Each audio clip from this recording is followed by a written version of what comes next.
Si Supergirl at ang tapat niyang asong si Krypto ay nagdiriwang ng kaarawan. Nang makatanggap siya ng mensahe mula sa kanyang pinsang si Clark, Kent o Superman, na bumabati at nagtatanong kung kailan siya balak bumalik.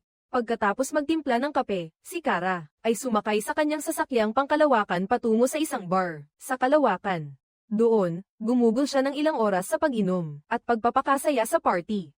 Ngunit nang matapos ang kasiyahan, siya ay lubos na nanghina. Sinabi niyang kailangan niya ng enerhiya mula sa dilaw na araw. Kaya lumipad sila ni Krypto palabas ng Kalawakan upang sumipsip ng radyasyon ng araw para manumbalik ang kanyang lakas. Sa madaling salita, ang asong iyon ang halos kaysa isang kasama niya, at silang dalawa ay laging magkadikit. Samantala, sa isang planeta sa ilalim ng sistemang pula, isang mundong naiilawan ng araw na pula, ang liwanag na kayang magpawalang bisa sa lahat ng superpowers ng mga taga-Krypton, si Krem, ang malupit na sugo ng Vang, ay lumitaw kasama ang ilang miyembro ng grupong Brigands. Ang layunin nila ay nakawin ang mga maalamat na espada, na ginawa ng pamilya ng batang si Ruthie, at hulihin din ang lahat. Si Krem ay nagpakita ng nakakatakot na kalmado.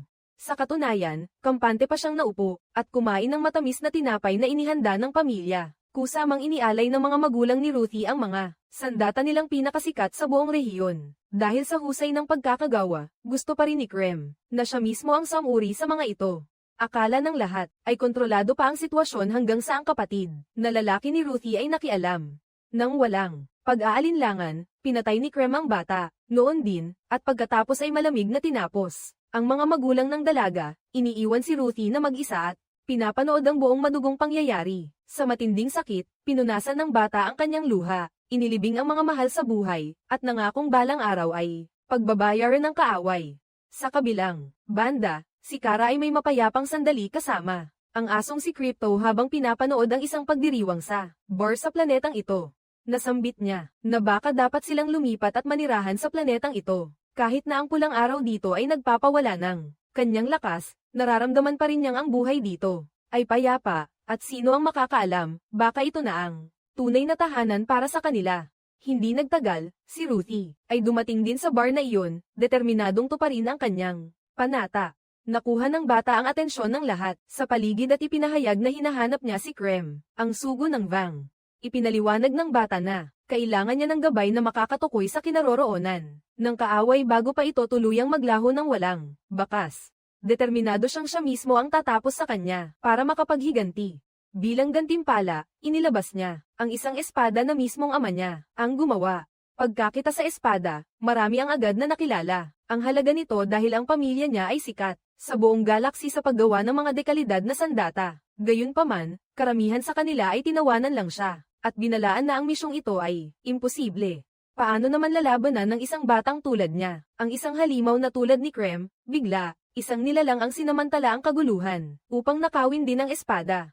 Agad na hinabol ni Kara ang magnanakaw at inutusang ibalik ang gamit ng maayos, ngunit hindi siya pinansin dahil wala siyang superpower sa ilalim ng pulang araw.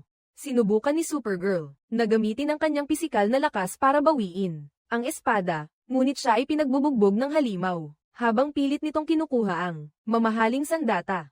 Sa gitna ng panganib, si Ruthie, na kanina pa pinapanood ang lahat mula sa loob, kasama ang asong si Krypto, ay nagpas siyang tumulong. Si Krypto ay sumugod at kinagat ang halimaw, sinamantala ang pagkakataon. Dahil naabala ang halimaw, bumangon si Kara at nag-ipon ng lakas, at binigyan ito ng isang suntok. Sa wakas, nabawi nilang dalawa ang espada. Pagkatapos, ibinalik niya ang sandata kay Ruthie at bumalik para magpahinga. Kinabukasan, nagising siya sa tabi ni Krypto at nakakita ng isang ngipin ng halimaw noong nakaraang araw na nakabaon sa kanyang binti. Kinuha niya ito nang walang pakialam, at pagkatapos ay nakatanggap siya ng tawag mula sa pinsang si Clark Kent. Tinanong ni Clark kung kailan siya balak bumalik dahil siya ay labis na nag-aalala para sa kanya.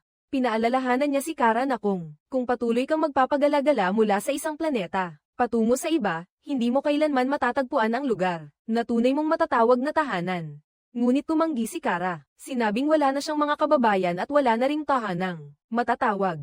Sinubukan siyang kumbinsihin na manirahan kasama nila upang magsimulang muli sa isang lugar na siya ay minamahal. Biglang naputol ang pag-uusap nang may kumatok sa pintuan ng sasakyang pangkalawakan. Iyon ay si Ruthie, ang batang humingi ng tulong kay Kara sa kanyang paglalakbay upang maghiganti sa pumatay, sa kanyang pamilya. Agad na tumanggi si Kara, kahit na, siya ay handang tumulong, ayaw niyang madamay, sa isang personal na paghihiganti. Gayunpaman, sa sandaling, iyon, isang hindi inaasahang pangyayari ang naganap. Si Graham kasama ang ilang tauhan ng brigands ay biglang sumalakay upang agawin ang kontrol sa sasakyan. Sumugod si Kara upang pigilan sila, ngunit si Graham ay mabilis na nagpaputok ng isang hyringilya na may lason, patungo sa aso. Sa isang iglap lamang, bumagsak ang aso sa sahig, hindi na makagalaw, at wala nang malay. Sa gitna ng kaguluhan, si Kara at si Ruthie ay naghanap ng paraan upang makatakas at humingi ng saklolo. Dinala ng bata si Supergirl sa isang matandang manggagamot sa rehiyon. Sa tulong ni Ruthie bilang tagapagsalin, ipinaliwanag ng manggagamot na gumamit si Krem ng isang uri ng lason na mapanganib na tinatawag na Redmi. Ang lason na ito ay magdudulot ng pagkaparalisa ng biktima, unti-unting magdudulot ng matinding sakit, at sa huli ay haantong sa kamatayan kung hindi mabibigyan ng panlunas sa tamang oras. Mas malala pa ang sitwasyon kaysa sa kanilang inaakala. Tanging ang mga kasamahan ni Krem lamang ang may hawak ng panlunas, at sila ay karaniwang nakikipagpalitan lamang nito kapalit ng salapi, impormasyon, o mga mahahalagang pribilehiyo. Kung wala ang panlunas, wala nang magagawa ang manggagamot. Si Crypto ay may 3 buwan na lamang, ibig sabihin ay 3 araw na lamang bago tuluyang kumalat ang lason at bawiin ang buhay nito. Gustong-gusto ni Ruthie na sumama kay Kara upang maghiganti kay Graham, ngunit hiniling ni Supergirl na manatili ang bata upang alagaan si Crypto habang siya ay mag-isang hahabol sa mga pirata sa kalawakan upang mabawi ang panlunas. Sa puntong ito, ang kwento ay bumabalik sa nakaraan upang ibunyag ang pinagmulan ng pagkikita ni Kara at Crypto, kasabay ng pagpapaliwanag kung bakit ang asong ito ang naging pinakamahalagang kasama sa kanyang buhay. Pagbalik sa kasalukuyan, si Kara ay naghihintay sa isang istasyon ng transportasyong interplanetary. Nang huminto ang isang dambuhalang bus pangkalawakan, sumakay siya kasama ang 12-12 ng kakaibang nilalang na nagmula sa iba't ibang sulok ng kalawakan. Hindi inaasahan, nakasakay rin pala si Ruthie sa bus na iyon. Ngunit, isang mas malalang panganib ang paparating. Biglang tinamaan ang sasakyan ng isang malakas na enerhiyang pula. Isang grupo ng mga piratang may mataas na teknolohiya ang hamarang sa sasakyan. Ang layunin nila ay nakawin ang panggatong ng makina at ang lahat ng gamit ng mga pasahero. Ang mga piratang may dalang baril ay sumugod at kinuha ang lahat ng mahahalagang gamit ng mga tao. Sino mang lumaban ay pinaparusahan ng malupit. Mabilis nilang kinumpiska ang relo ni Kara at ang espada ni Ruthie, ngunit hindi hinayaan ni Kara na mangyari ito nang ganoon lang. Sa napakahinahong paraan, hinarap niya ang mga pirata at nagmungkahi ng isang kasunduan sa palitan. Ipinahayag niyang gusto niyang bawiin ang relo at espada, kasabay ng pag-amin na hawak din niya ang isang bagay na gustong-gusto nila, isang gamit na mabilis niyang nakuha mula sa kanila nang hindi nila namamalayan. Pagkatapos nito, agad niyang pinaganya ang kagamitang teleportasyon at sa isang kurap ng mata, sumabak siya sa matinding labanan laban sa mga pirata sa loob mismo ng bus pangkalawakan. Matapos mag-teleport sa kinaroroonan ng piloto, tinanong ni Kara ang lokasyon ng pinakamalapit na dilaw na araw. Bagamat hindi masyadong malayo, ang bus ay sira na at hindi na makakatuloy, kaya nagpasya siyang isuot ang kanyang spacesuit upang lumabas sa kawalan, at mag-isang lumapit sa dilaw na araw. Ngunit, sa sandaling isusuot na niya ang kanyang helmet, isang pirata ang hindi sinasadyang nagbukas ng pinto ng sasakyan. Si Kara ay nahigop palabas sa kalawakan bago pa man siya makapaghanda ng maayos at napadpad sa gitna ng walang hanggang espasyo. Sa kabila nito, sinubukan pa rin niyang lumapit sa radyasyon ng dilaw na araw. Sa tamang sandali, nang masipsip niya ang enerhiya ng araw, ang lahat ng kanyang super lakas ay bumalik. Ngayon, si Supergirl ay muli na namang naging isang puwersang hindi mapipigilan. Gamit ang kanyang lakas na naibalik, agad siyang bumalik sa sasakyang pangkalawakan at nilinis ang mga piratang sumangkop dito. Sa lugar na ito, sadyang hinahabol ng mga piratang teknolohikal ang dalawa, ngunit napatunayan ni Kara na hindi lang siya malakas kundi napakatalino rin. Matapos mapuno ng enerhiya mula sa araw, iniwan niya ang makina ng kanilang barko at hinayaan ang mga pirata na manggapa sa gitna ng malawak na kalawakan. Pagkatapos, tumapak sila sa isang istasyon ng kalawakan. Dito, ipinaliwanag ni Kara kay Ruthie ang mekanismo ng kanyang mga super kakayahan. Sinabi niya na ang enerhiya mula sa dilaw na araw ang nagbibigay ng lakas sa mga taga-Krypton, habang ang araw na pula naman ay ginagawa silang mga ordinaryong tao na hindi higit o kulang Nagtatakang nagtanong si Ruthie kung bakit siya mahilig magpalipas ng oras sa mga mundong may araw na pula. Tumawa si Kara at sumagot na dahil mas masarap ang whiskey doon. Pagkatapos ng usapan, pareho silang bumalik sa pagtuon sa kanilang pangunahing layunin, ang paghahanap kay Krem. Sinimulan ni Kara na interogahin ang mga piratang nahuli at tinakot hanggang sa ang isa sa kanila ay napilitang magsalita. Ang nanginginig na pirata ay nagbabala sa kanyang mga kasamahan na magtapat na dahil naniniwala silang ang babaeng ito ay may taglay na nakakatakot na lakas at handang pumatay ng sinumang hamarang sa kanyang daan. Sa huli, ang mga pirata ay nagbigay ng isang mahalagang pahiwatig. Ibinunyag nila na ang ilang miyembro ng Brigands ay nasa planeta Brucey, kung saan sila pumunta para mangidnap ng mga babae upang magpatuloy ang kanilang lahi. Sa susunod na paglalakbay, nagtanong si Ruthie kay Kara kung mayroon pa bang iba na may super kakayahan na katulad niya. Ipinaliwanag ni Supergirl na siya ay galing sa planetang Krypton, at hindi siya ang tanging nakaligtas sa mundong iyon.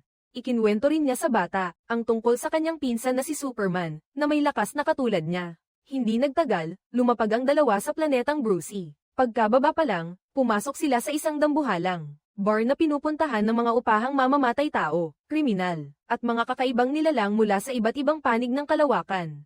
Dito, itinuring ng mga masasamang tao si Ruthie bilang isang premyo sa pastahan. At pumayag si Kara na gawin siyang pusta para makakuha ng impormasyon.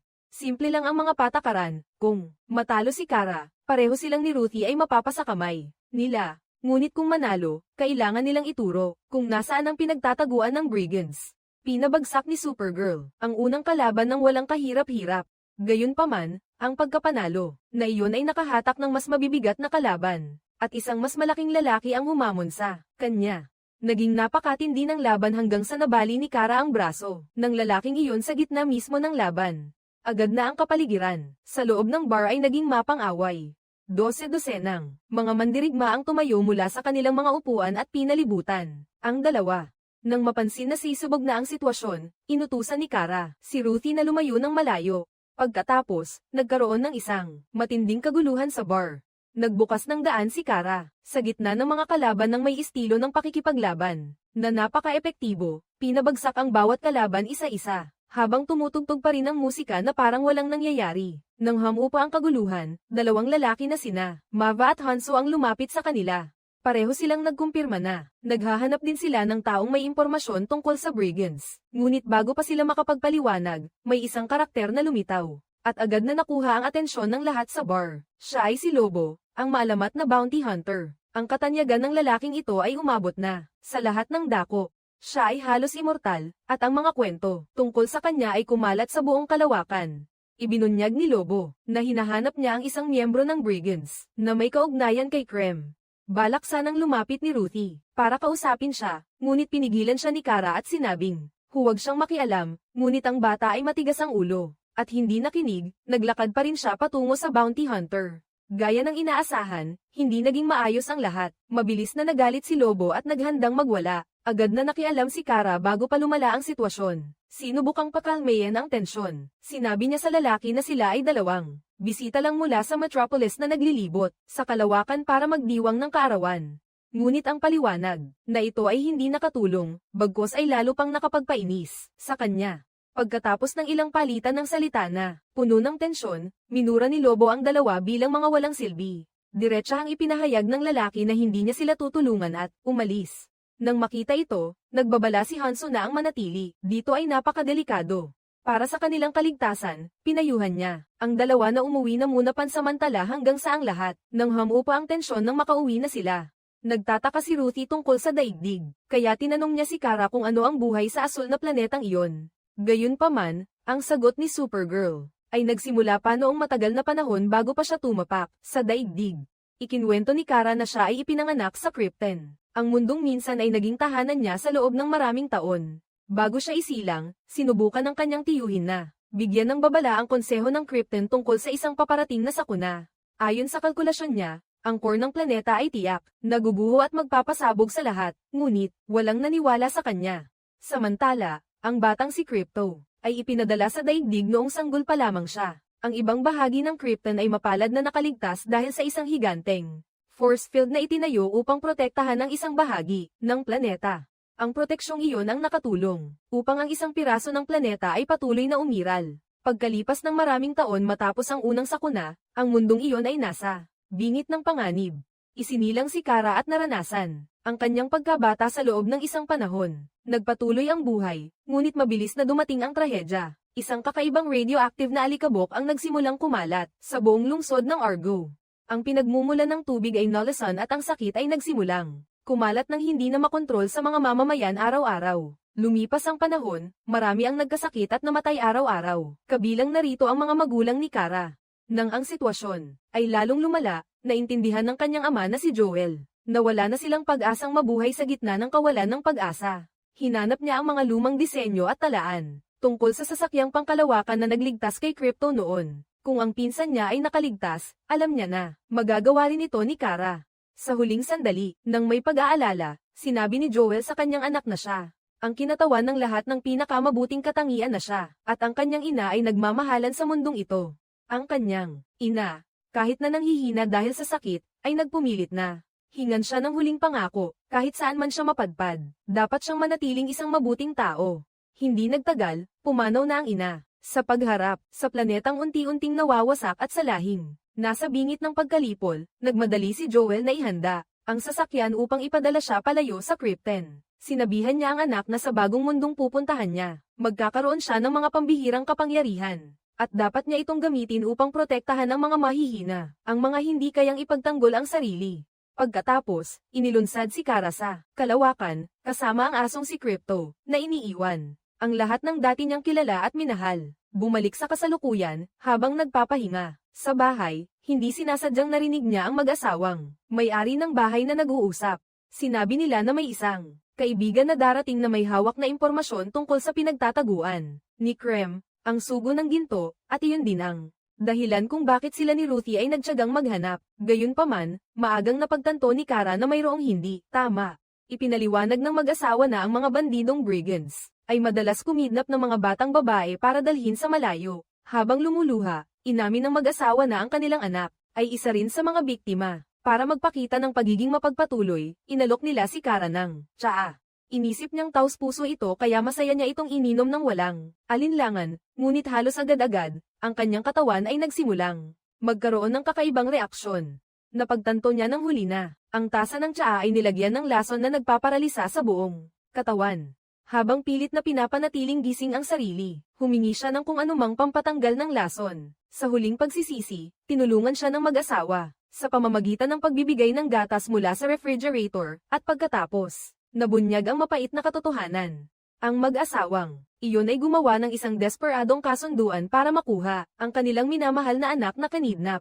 Sumang-ayon silang ibigay ang dalawang bagong babae sa mga kriminal, at ang dalawang iyon ay sina Kara at Ruthie. Labis na nagalit si Kara at pinilit ang sarili na ilabas ang lason. Tamang-tama, dumating si Krem kasama ang mga tauhan niyang brigands para kunin ang kanilang produkto. Sinamantala ni Supergirl ang kaguluhan at buong lakas na sumugod kay Krem at inagaw ang isang maliit na bote na dala niya. Sa loob nito ay ang gamot na makapagliligtas sa buhay ni Crypto.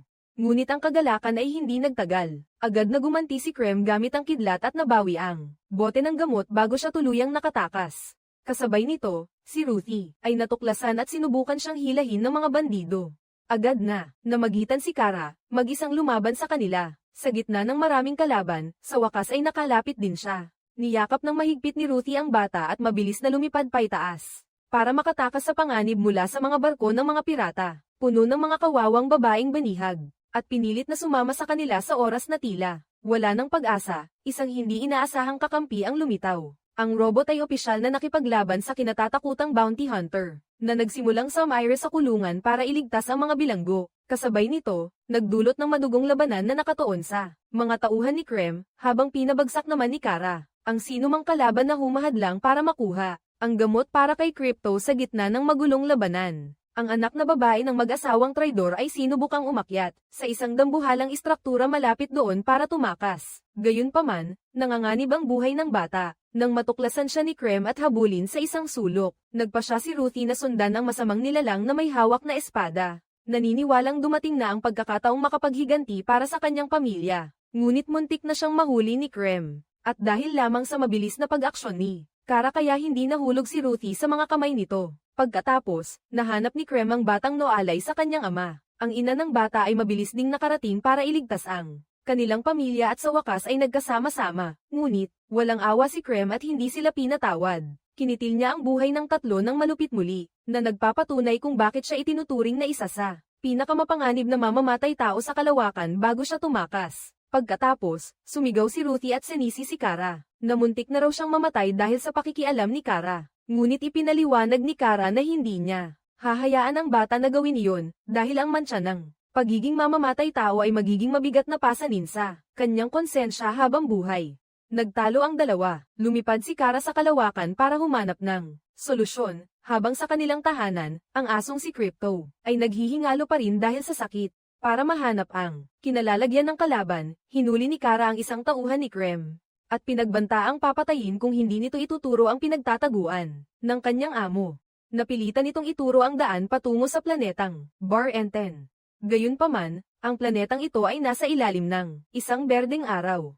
Paglapag na paglapag, ang nakal-alasong berdeng radyasyon ay nagpahina ng husto kay Kara, at nawalan siya ng malay bago pa man makaalis ang barko. Si Ruthie, na palihim na sumunod kay Kara kanina, ay bumaba para iligtas siya habang unti-unting nagkamalay si Kara. Bumalik ang mga alaala ng nakaraan, noong una siyang mahanap ni Clark, nang hindi pa niya lubos na nauunawaan ang wika sa mundo. Ipinakilala ni Clark sa kanya ang maraming bagay tungkol sa bagong tahanan at sinubukang ipaliwanag sa kanya ang tungkol sa kanyang mga kapangyarihan, ngunit halos wala siyang maintindihan. Bukod pa rito, ang pag-a-adjust sa bagong buhay ay napakahirap kaya ang tanging ginagawa niya ay magkulong sa kwarto at magpatugtog ng malakas para mawala ang lungkot, habang si Crypto naman ay naglalaro sa paligid. Pagbalik sa kasalukuyan, ipinaliwanag ni Kara kay Ruthie na alam ng mga piratang brigands na ang planetang ito ay nasa pagitan ng dalawang araw, isang dilaw at isang berde, at ang radyasyon mula sa berdeng araw ay maaaring pumatay sa kanya anumang oras. Nahanap ni Ruthie at dinala ang kanyang baluti, pero ayaw itong isuot ni Kara, sinabing, isa lang itong walang kwentang gamit. Pagkatapos, ang isip niya ay muling napunta kay Crypto, na nagpapahirap sa kanya, lalo na ang takot na hindi na niya makita, at makapagpaalam sa kanyang alagang aso. Sandali lang, si Ruthie ay lumabas para uminom ng tubig ngunit hindi sinasadyang mahuli ng mga pirata at bugbugin hanggang mawala ng malay. Pagkagising, ay nakita ng bata ang kanyang sarili na nakakulong sa isang hawla ng mga brigands. Habang sinusubukang tumakas, napansin ng bata na nakakulong din si Lobo sa malapit. Nagbabala ito sa kanya na ang mga matutulis na bakal sa rehas ay may lason. Eksaktong sandaling iyon, lumapit ang isang pirata at mayabang na nagyabang na ang pagpatay sa isang taga-Krypton ay magiging isang karangalan sa kanilang kasaysayan. Pagkarinig nito, agad nilang binalitaan si Krem. Siya mismo ang lumapit sa harap ng kulungan at kinutya si Ruthie, sinabing ang kaibigan ng bata ay malapit na mamatay dahil ang liwanag ng berdeng araw ang siyang nakamamatay na kahinaan ng mga taga-Krypton. Pagkatapos, nag-alok si Krem ng isang kasunduan, kung ituturo ng bata ang pinagtataguan ni Kara, patatawarin niya ang kanyang buhay, ngunit diretsahang dinuraan ni Ruthie ang kanyang mukha. Bilang ganti, galit na umalis si Graham at nag-utos na dapat nang itumba ang bata bago lumubog ang araw. Pumayag si Ruthie na ituturo ang kinaroroonan ng kaibigan niya at humiling na makita si Graham habang hawak siya. Sa talino, napabagsak ng bata ang gwardya at pinalaya si Lobo. Ngayon, silang dalawa ay magkasamang mangangaso sa mga brigands, pero kailangang mabawi muna ni Ruthie ang kanyang espada. Sa panig naman ni Kara, siya ay nag-iisip sa mga pangaral ng kanyang ama at pati na rin sa mga payong galing sa puso nang magsimula ang bagong araw. Sumikat ang dilaw na araw ng Ruko ng sabay, at muling hinarang ng mga brigands at ni Graham si Ruthie para agawin ang kanyang espada sa mismong sandali na kritikal. Dumating si Kara at buong tapang na iniligtas si Ruthie, sabay sugod ng diretso kay Graham. Sumigaw siya at naningil ng dugo dahil binaril nito si Crypto. Mag-isa niyang hinarap ang lahat, ngunit ang kalaban ay handa na ang mga tubo ng kryptonite para pahinain si Supergirl. Tuwang-tuwa si Graham nang makita niyang naghihirap si Kara sa sakit. Nang uuyam niyang sinabi na gusto niyang makita itong umiiyak, at alam na alam niya kung gaano ito kasakit. Pagkatapos, inutusan niya si Brian, isa sa kanyang mga tauhan, na tapusin na si Kara. Biglang sumulpot si Lobo mula sa likuran at pinugutan si Brian. Agad na tinanggal ni Kara ang bawat tubo ng kryptonite sa kanyang katawan, at pagkatapos ay inihagis ni Lobo Si Graham palabas ng sasakyang panghimpapawid para bigyan ng pagkakataon si Ruthie na makapaghiganti. Ngunit ang tusong matanda ay nakahawak pa rin sa lubid na kinabibitinan ni Ruthie, habang abala si Kara sa pakikipaglaban sa mga natitirang miyembro ng Brigands. Sa huli, ang sasakyang panghimpapawid ay bumangga sa isang malaking bundok at sumabog. Nahulog si Kara sa dagat at hinabol ng ilang mga kalaban para patayin. Sa panig naman ni Ruthie, nahulog ang bata sa malayong lugar mula sa pagsabog, pero mahigpit pa rin siyang hinahabol ni Krem. Sa ilalim ng tubig, mabilis na pinabagsak ni Kara ang mga piratang na humahabol sa kanya. Lumitaw siya sa ibabaw ng tubig at nag-recharge ng enerhiya mula sa sikat ng dilaw na araw sa malayo. Nakita niya si Ruthie at agad na lumipad para iligtas ito, habang si Krem naman ay naipit sa mga guho ng sasakyang panghimpapawid, pero buhay pa rin at gumagapang palabas. Sa gitna ng pagkawasak, bumalik si Kara ng mag-isa para iligtas ang mga babaeng nakakulong. Sa ilalim ng madilim na piitan, napalibutan si Ruthie ng mga tauhan ng Brigands. Wala na siyang matakbuhan. Inilabas ng bata ang espada, handang lumaban. Sa kabilang banda, si Kara ay matagumpay na napalaya ang mga bilanggo. Tamang-tama, handa na si Ruthie na makipagharap ng isa-isa, habang si Kara naman ay agad na sumugod kay Graham at inihagis ito ng malayo habang patuloy na nagpapakawala ng mga suntok gamit ang kanyang super lakas at martial arts. Mabilis na nilinis ni Supergirl ang lahat ng mga lola na nakapaligid kay Ruthie. Pagkatapos, lumapit si Ruthie kay Krem na may balak na tapusin ito, ngunit pinigilan siya ni Kara at pinayuhang huwag dungisan ang kanyang mga kamay ng dugo dahil ang puso ng bata ay nananatiling mabuti at dalisay. Nagsimulang maalala ni Ruthie ang kanyang pamilya at ang mga masasayang alaala noon, kaya nagpa siya siyang patawarin. Ang lalaki. Niyakap ni Kara ang bata at inilayo siya. Sa sandaling ito, si Kara na mismo ang lumapit kay Krem. Sinaksak niya ito dahil sa lahat ng ginawa nito kay Krypto, at isa pa para sa lahat ng paghihirap na idinulot nito kay Ruthie. Pagkatapos, kinuha niya ang gamot sa ilalim ng tinging puno ng paghanga ni Lobo, na nagmamasid mula sa malayo. Pagbalik, agad na dinala ni Kara ang gamot at itinurok kay Krypto. Unti-unting nakabawi si Krypto, at bumalik sa pagiging masigla at maliikot na aso. Kinabukasan, dumating na ang oras ng paghihiwalay. Si Ruthie ay maninirahan na kasama ang kanyang tiyuhin at plano ng bata. Nasundan ang yapak ng kanyang ama bilang isang panday ng mga sandata. Sa panig naman ni Kara, nangako siyang hindi na sasayangin ang oras sa mga bar. Inimbitahan ni Kara si Ruthie na manatili pa sa kanyang barko ng ilang araw para magdiwang ng isang tunay na birthday party. Pagkatapos ng mga masasayang araw na iyon, bumalik si Kara at si Krypto sa daigdig. Pagdating doon, nakita niya ang kanyang pinsan na si Clark. Nagreklamo si Clark na tuwing kailangan niya ng tulong, bigla na lang itong nawawala. Pero ngumiti lang si Kara at sumagot na sa pagkakataong ito ay magiging iba dahil plano niyang manatili sa daigdig ng matagal na panahon para makapiling si Clark. Kasama si Krypto, nakaramdam si Kara ng labis na kaligayahan nang sa wakas ay makabalik na siya sa kanyang tunay na tahanan.